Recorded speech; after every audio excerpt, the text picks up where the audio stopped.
Virasana, Hero's Pose. Jane starts from a high kneeling position by bringing her knees together and taking her feet away from her midline.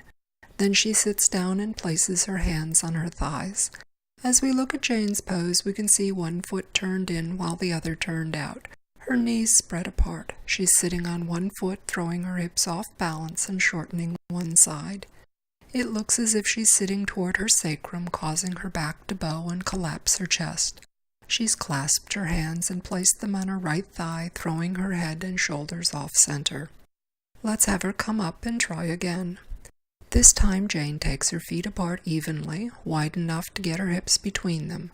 She wants her feet to extend straight back, in line with her lower legs. The tops of her feet and all of her toes should be on the floor, stretching away from her knees. Then Jane uses her fingers to coax her calf muscles to relax toward her heels as she sits down. She wants to keep her thighs close together as she sits between her feet. Next, she places her hands on her thighs, palms up. Jane wants to lift her pelvis by sitting toward the front of her sits bones. Then she wants to lift her torso as her hips sink toward the floor. Finally, she wants to lift her chest, roll her shoulders down and back, and lift her head.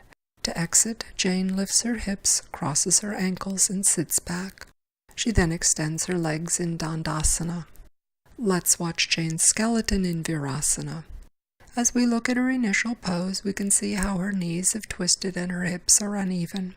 One side is shorter than the other. Her back is bowed out, her chest has collapsed, and her head is thrust forward.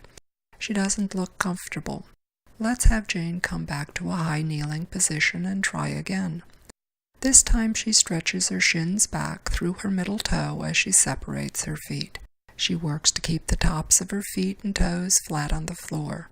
Smoothing her calves toward her heels gives her a little extra room to sit while keeping her knees together.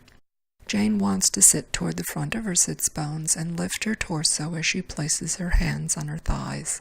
Finally, she wants to lift her chest, roll her shoulders down and back, and lift her head. To exit, Jane lifts her hips, crosses her ankles, and sits back. She then extends her legs in Dandasana.